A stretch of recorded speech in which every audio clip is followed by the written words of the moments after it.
How's everybody doing? Did you get some sleep? Yeah. I might be able to help them. Thought sleep was overrated. That's what some would say. I don't believe that. I like sleep. All right, so start off as far as injuries with Bryce Callahan. He has a left foot, so in the next 24 to maybe 36 hours, we should have a better idea once he goes through all his tests to see exactly where he's at. And that happened in the second quarter with him.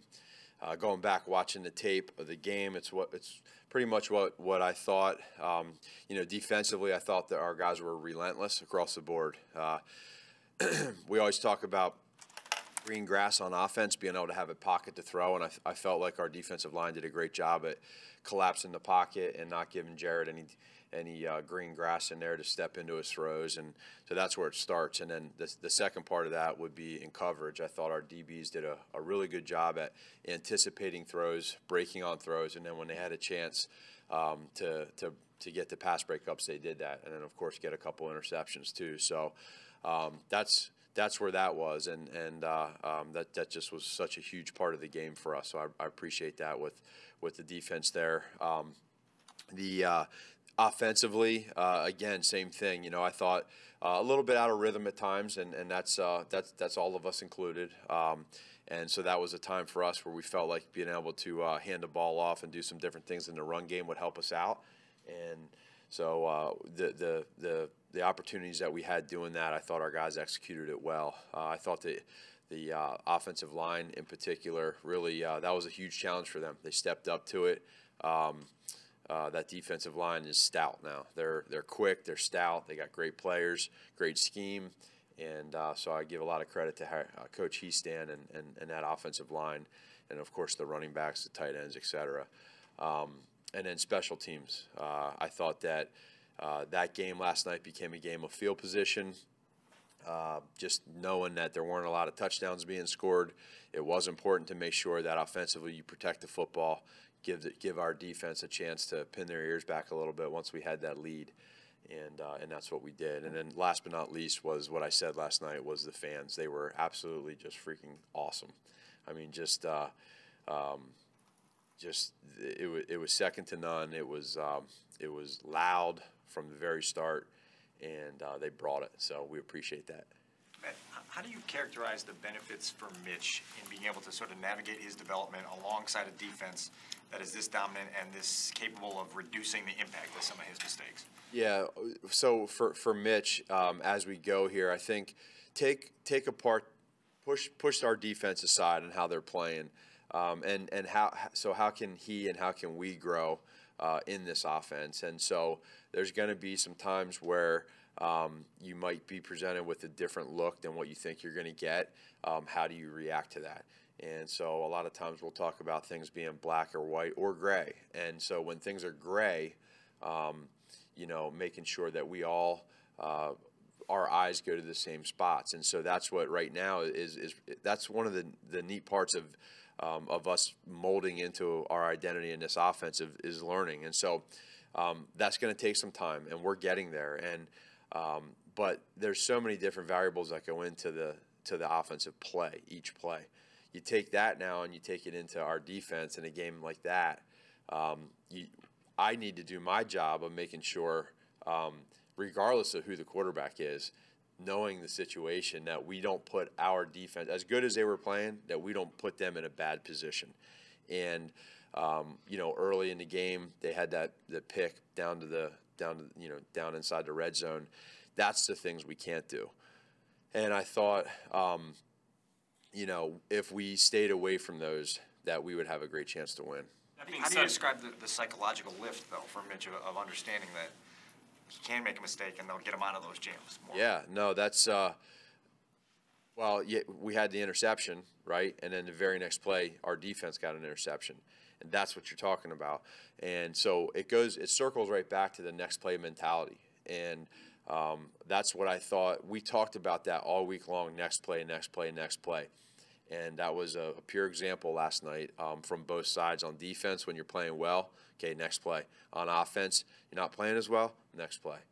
Just general, sudden change defense, generally speaking, how much of the success on that is based on attitude and how much can be kind of schemed up when you're kind of having to go on the field that quickly? Both. And so where I see teams can get, or sides of the ball that can get into trouble would be when you have a bunch of individuals that all of a sudden get upset or angry that, you know, we got a couple stops here and now you just give the ball right back to them and they start pouting when they go out to the field. We don't do that, and I think it shows. Our coaches, okay, we got to pick it up now. So the coaches make good calls, the players execute it, and all of a sudden, boom, we got the ball back. And so then the offense needs to feed off of that, and I think that's how it goes, and that's where we're at as a team right now. We don't have those individuals that not one time this year have we had it, and it could have happened a few times. I go back to the Arizona game. The defense was playing really well, the offense wasn't, and not one time did that defense complain about the offense not playing well, and that I think is speaks volumes to the character of these guys. Mitch's best drive might have been the drive after. Yeah. Why do the RPOs, or why did you call the RPOs in terms of helping him calm down and establish? Well, a lot of it was schematically. So they wanted to play a certain way last night, and so we wanted to make sure that we adjusted the right way, and getting into some of those RPOs was what we felt in that situation the best thing for us, and you know they were working. You learned about what can be effective in your run game. You talked last night today about it being kind of a weird game. Yeah. Did you stumble upon some successful stuff? Yeah. With Howard in particular? Yeah. No. The run game was the guys were executing it. You know, we were getting some repeated plays in there, which is always good when you're able to repeat plays. And then the guys were executing it, and you get certain looks, and you gotta make a throw on an RPO to a wide receiver's got to make the catch and execute it. You got to make the read. The backs, when they get the ball, they got to find the lane. They got to see the vision of the defender on where to take it inside or outside. And so that's what I thought was, all things considered, the passing game wasn't really there. So you know we decided to go that route, and it worked. With Howard, does it say something about his mental makeup or whatever, that he struggled this year, and he's there for you when your passing game was really struggling? Yeah, for sure. And that's again goes to, we don't have individuals, and I'm okay with guys being frustrated throughout the year. I'm okay with that because that means they care, but you handle it the right way, and that's what he's done. He's done that from the very start, and I appreciate that. And you know, you tell them, hey, there's going to be times where, you know, two things. We'll get this thing figured out, and then on top of that, it's just going to happen where it's going to be your time. And last night was a great opportunity for him to get those chances. I thought he ran the ball hard, and you know, his vision was good. And then of course it starts with the O-line setting the making sure that penetration is there, and it's not happening on the other side of the line of scrimmage. Going off that, Cody Whitehair doesn't get a lot of attention, but what did you think of his game last night, whether it's helping with Aaron Donald and Spring to Yeah, Cody did a really good job. There's times where, depending on the protection scheme, where there might be some double teams, and he's the extra guy that we can use. But really across the board, there's a couple plays here or there that you wish you had back. Really, for every guy on the offensive line, you can say that for every single player on the team. But collectively, I thought that the 11 guys on offense, when we needed to make some plays, I thought they did that. And again, I'll go back to what I said. What I reinforced yesterday was it was a little bit different for me calling the game, and at some points I didn't even, you know, it wasn't even about if it's a 3rd and long. It's more about maybe getting 40 seconds off the clock and keeping that field position rather than taking that chance of having 99 make that one play on 3rd and 8 that gets the sack fumble. Along those lines, with the taking time off the clock, there was a false start on a punt through the 4th quarter. Was that intentional? No, but Broniker? Yeah, no, he false start. Why is that? You thought it was intentional? It ran 25 more seconds off the clock. Well, yeah, that helps us for sure. But no, that's Broniker. I'm going to get on him for doing that.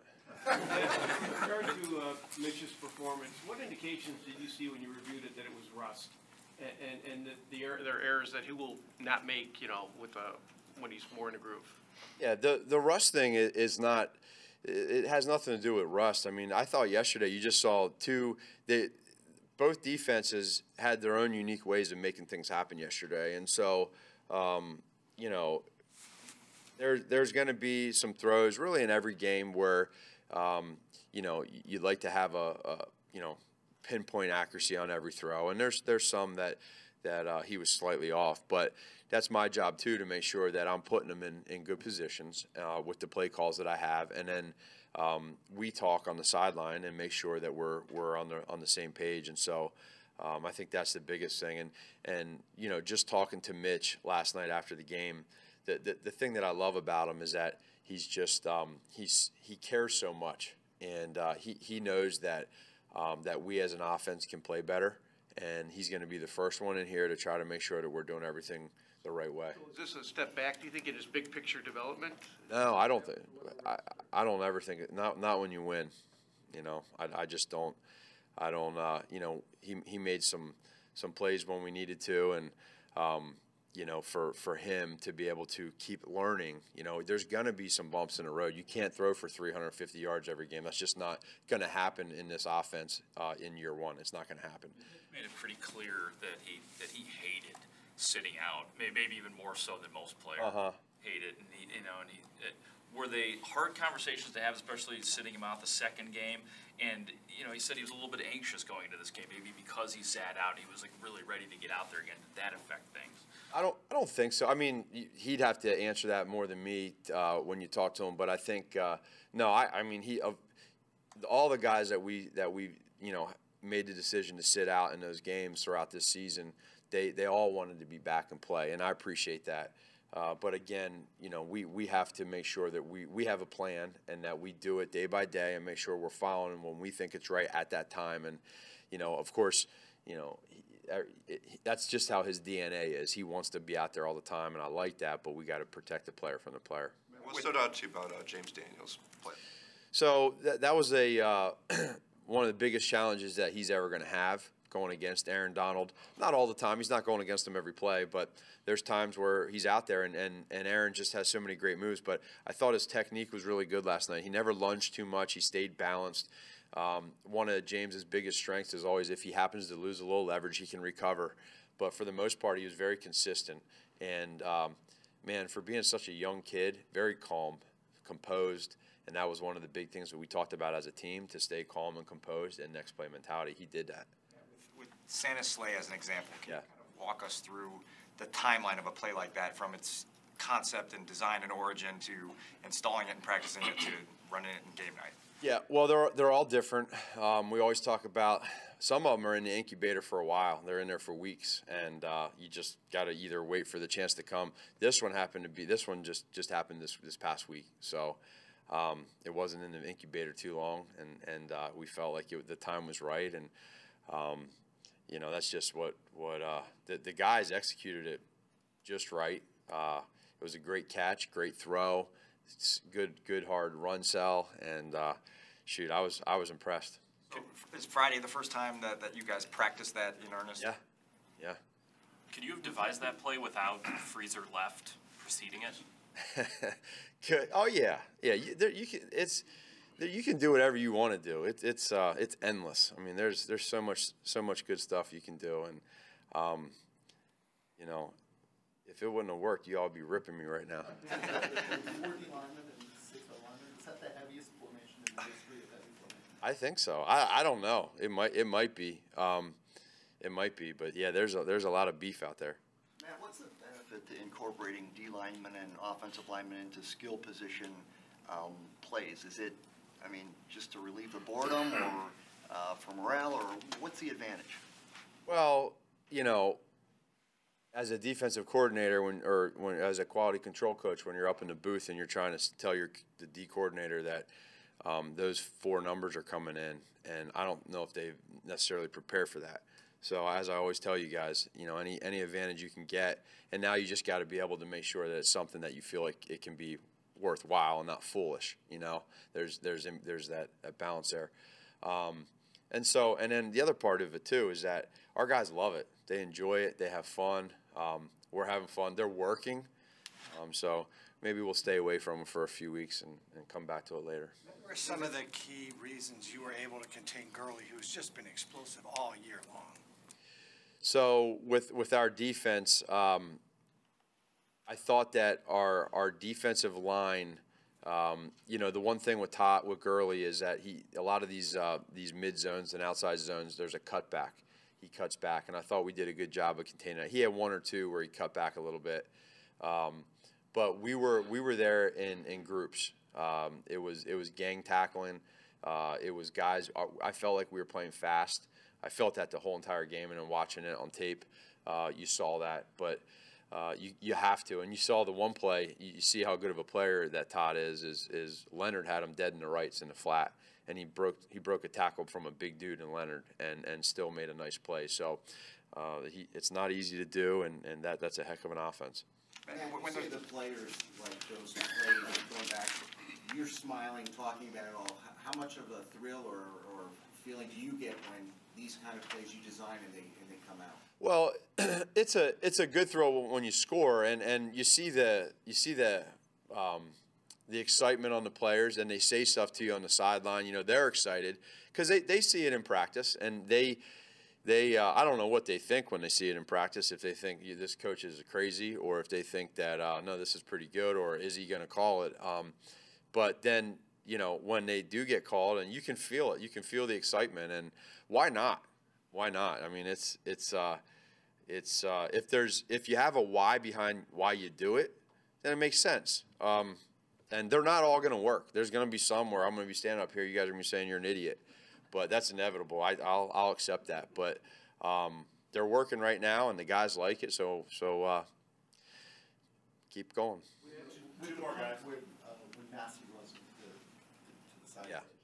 What do you guys see when you look at that today? Yeah. Well, I wish it would have been nice to avoid him so that didn't happen. He got knocked down, and then he was trying to recover and couldn't, and he did the right thing by stopping the play. At that point in time, that's such a crucial part of the game, and my emotions. I was you prep for that time, you prep for that situation, and so. Like I said last night, I talked to those guys. I apologized to them. I told them that they did the right thing, and we need to coach that play better so that our guys don't do that, and so that was that. The post-game video of the locker room celebration is out now, and usually you call in a player to break down the guys, but this time you called in Vic Fangio. Why was it important for you to do that? Well, first of all, I couldn't pick one person on defense. They were just it was too good across the board, and I just think for what Vic symbolizes our defensive coaching staff, right, and our players and that whole unit, and they just played on another level last night, and I like recognizing from the game. We talked about the game ball to the fans, and obviously no one from there could have broke us down, but we just felt like that was the right thing to do, and so it just kind of happened, and he went ahead and came in, and the guys liked it, and he broke us down. Thanks, guys. Thank you, guys.